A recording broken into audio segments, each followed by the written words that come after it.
Hi hello అందరికి నమస్కారం. నా పేరు భార్గవ్ అండ్ ఈరోజు కన్యారాశి ఉగాది ఫలితాల గురించి చెప్పడానికి వచ్చాను. కన్యారాశి వారికి ఆదాయం 8, వ్యయం 11, రాజపూజ్యం 3, అవమానం కూడా 3. సో వీళ్ళకి ఆదాయం కొంచెం తక్కువ ఉంది, అవమానం రాజపూజ్యం పర్లేదు, 2 ఒకేగా ఉన్నాయి కాబట్టి వీళ్ళకి నడుస్తుంది. ఇంకా గ్రహాల ప్రకారం చూస్తే మీన రాశిలో శని, అంటే ఇది కన్యా రాశికి 7వ స్థానం అయింది. సంవత్సరం మొత్తం 7వ స్థానంలోనే శని ఉంటున్నాడు.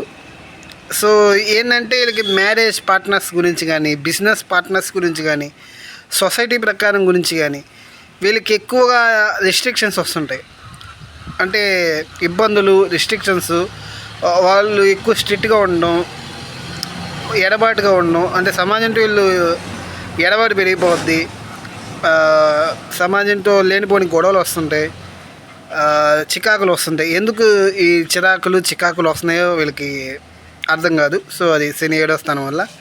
అండ్ లైఫ్ పార్ట్నర్తో కూడా ఇంకా చిరాకులు వస్తుంటాయి.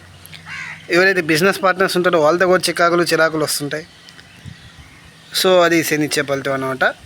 అండ్ రాహు ప్రకారం చూసుకుంటే డిసెంబర్ దాకా రాహు 6వ స్థానంలో చాలా అనుకూలంగా ఉన్నాడు. అండ్ ఇక్కడ మీ ఫ్రెండ్స్ ఎవరైతే ఉన్నారో వాళ్ళు ఎక్కువ కన్నింగ్ ఉండే ఛాన్స్ ఉంది, మీ వెనకాల గోతులు తెవే ఛాన్స్ ఉంది. కానీ అది మీరు కనిపెట్టి మీరు కూడా రివర్స్ స్ట్రాటజీతో పై ఎత్తులేసి వాళ్ళ మీద విజయం సాధించే ఛాన్స్ కూడా ఉంది. కానీ ఇక్కడ రాహు 6వ స్థానం వల్ల మీకు అనవసరంగానే ఎక్కువ మంది శత్రువులు ఏర్పడతారు. వాళ్ళు ఎందుకు ఏర్పడుతున్నారో మీకే అర్థం కాదు, అనవసరంగా ఏర్పడతారు అనమాట. అది ఎందుకు వచ్చారు శత్రువు అని మీకే అర్థం కాదు. చాలామంది శత్రువులు పెరుగుతాడు, చాలా శత్రుత్వం పెరగద్ది, మీ మీద అపోజిషన్ కూడా చాలా పెరగద్ది, మీ కాంపిటేటర్స్ కూడా ఎక్కువ అయిపోతాడు మీ మీద. కానీ ఎంతమంది కాంపిటేటర్స్ వచ్చినా, ఎంతమంది శత్రువులు వచ్చినా సరే మీరు వాళ్ళని బీట్ చేసి మీరు టాప్లోకి వెళ్ళగలరు, కాంపిటీషన్లో మీరు విన్ అవ్వగలరు.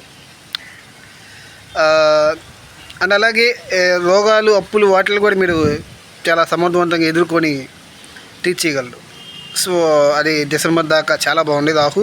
అండ్ డిసెంబర్ తర్వాత నుంచి రాహు 5వ స్థానానికి వస్తున్నాడు. ఇక్కడ మీ తెలివితేటలు సరిగ్గా పనిచేయమని చెప్పదు. అంటే ఎక్కువ తెలివితేటలు ఏదో సరిగ్గా ఇన్నోవేటివ్ చేయాలి, సరిగ్గా ఏదో క్రియేటివ్గా ఉండాలి అని ఏదో ఆలోచిస్తాడు. బట్ అది పూర్తిగా నెరవేరదు, ఎందుకంటే లాభస్థానం కేతు వల్ల. సో అందువల్ల రాహు 5వ స్థానం మీ తెలివితేటలు ప్లాన్ చేస్తాడు, కానీ మీ ప్లాన్ చేసినట్టు జరగదు. సో ఆ విధంగా డిఫరెంట్ థింకింగ్, డిఫరెంట్ ఆలోచనలు వచ్చే ఛాన్స్ ఉంది డిసెంబర్ తర్వాత నుంచి. కానీ ఇంప్లిమెంటేషన్ అంతగా ఉండదు, యావరేజ్గానే ఉంటుంది మీ ఇంప్లిమెంటేషన్. సో అది ఇక్కడ రాహు 5వ స్థానం ఇచ్చే ఫలితం అన్నమాట. అండ్ కేతు ప్రకారం చూసుకుంటే కేతు ఇప్పుడు 1000 స్థానంలో ఉన్నాడు. మీకు సరిగ్గా నిద్ర లేదు. అండ్ మీరు స్పిరిచువల్ మీద ఇంట్రెస్ట్ చూపిస్తే బాగుంటుంది. ఎక్కువ గుళ్ళకి వెళ్ళడం, ఆశ్రమాలకు వెళ్ళడం ఎక్కువ జరుగుతూ ఉంటుంది.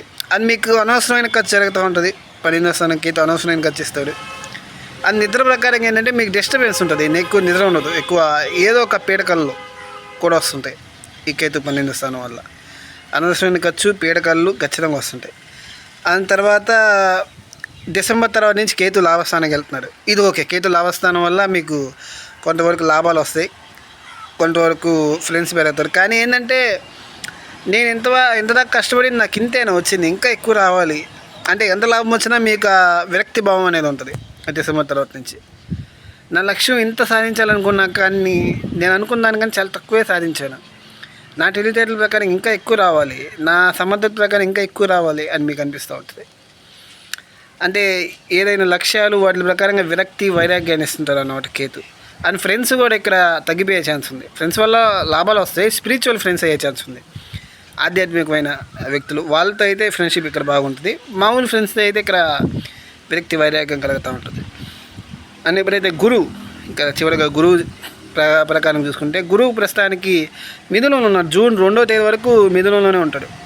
అంటే 10వ స్థానం. ఇప్పుడు కెరీర్ ప్రకారంగా ఒక జాబ్ కాదు, 2-3 జాబులు ఉంటాయి. మీరు ఒక జాబ్ చేస్తూనే ఇంకో జాబ్ చేస్తుంటుంది గురువు 10వ స్థానం వల్ల. సామాజికంగా కూడా చాలా మంచి పేరు ఉంటుంది. అయితే ఏంటంటే ప్రాబ్లం ఏంటంటే వర్క్ లోడ్ ఎక్కువ ఉండే ఛాన్స్ ఉంది కన్యాకి. 2 జాబులు మీరే చూసుకోవాలి కాబట్టి వర్క్ లోడ్ ఎక్కువ ఉంటుంది. దానివల్ల మీకు పేరు, అభిమానం, గౌరవం అన్నీ కూడా పెరుగుతుంటాయి కన్యాకి. అంటే గురువు 10వ స్థానం చాలా మంచిగానే ఇస్తున్నారు, ఫ్యామిలీ సపోర్ట్ ఉంటుంది. మానసిక ప్రశాంతత ఉంటుంది 4th హౌస్. సో ఇప్పుడు 6వ స్థానం గురువు కొంచెం ఇబ్బంది పెట్టినా ఆరోగ్యం ప్రకారంగా ఎక్కువ పని వల్ల మిగతా అన్ని విషయాల్లో బాగానే ఉంటుంది. అండ్ ఎప్పుడైతే గురువు తర్వాత జూన్ 2 తర్వాత నుంచి లాభస్థానంకి వస్తున్నాడు, ఇది చాలా మంచి ప్లేస్మెంట్. గురువుకి మంచి లాభాలు ఇస్తారు, మంచి స్నేహితులు తీసుకొస్తారు. ఈవెన్ కేతు అక్కడ కొంచెం లాభాలు తర్వాత డిసెంబర్లో ఇబ్బంది పెడుతున్నా, గురువు లాభస్థానం ఉండడం వల్ల జనవరి 24 వరకు మీకు మంచి స్నేహితులు ఉంటారు, మంచి జ్ఞానవంత స్నేహితులు ఉంటారు, మిమ్మల్ని బాగా సపోర్ట్ చేసేవాళ్ళు, మీలో ఆప్టమిస్టిక్ ఆశావాదాన్ని పెంచే స్నేహితులు వచ్చే ఛాన్స్ ఉంది. జూన్ 2 నుంచి అక్టోబర్ 31 వరకు మంచి ఆశావాదమైన స్నేహితులు వస్తారు. స్నేహితుల వల్ల లాభాలు రావడం, వాళ్ళ వల్ల జ్ఞానం పెరగడం అన్నీ కూడా జరుగుతాయి. అండ్ మీరు 3వ స్థానం చూడడం వల్ల మంచి లక్ష్య సాధకులు, 5వ స్థానం మంచి తెలివితేటలు ఇస్తారు. అని 7వ స్థానం చూడడం వల్ల మీకు ఇప్పుడు ఏదైతే వివాహ సంబంధాలు చూస్తుంటే అవి కూడా జరిగే ఛాన్స్ ఉంది. ఇప్పుడు జూన్ 2 నుంచి అక్టోబర్ 31 వరకు. తర్వాత నుంచి గురువు అక్టోబర్ 31 తర్వాత 12వ స్థానానికి వెళ్తారు. ఇక్కడ మీకు ఖర్చులు వస్తాయి అన్నమాట. అనవసరమైన ఖర్చులు ఏం కాదు, అది మంచి ఖర్చులే, కానీ అది ఎక్కువ ఖర్చులు వస్తాయి అన్నమాట గురువు 12వ స్థానం వల్ల.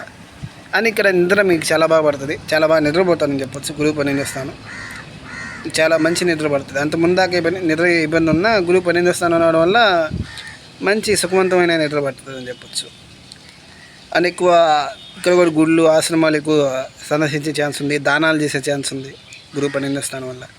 మళ్ళీ తర్వాత ఎప్పుడైతే జనవరి 24 తర్వాత నుంచి మళ్ళీ గురువు లాభస్థానానికి వస్తాడు, మళ్ళీ ఆదాయం పెంచుతాడు, మళ్ళీ లాభాలు ఇస్తాడు, మంచి స్నేహితులు ఇస్తారు, జ్ఞానవంతమైన స్నేహితులు, విజ్ఞానం అన్నీ వస్తాయి. సో అంతే అండి, ఉంటాను. నేను మీ భార్గవ్.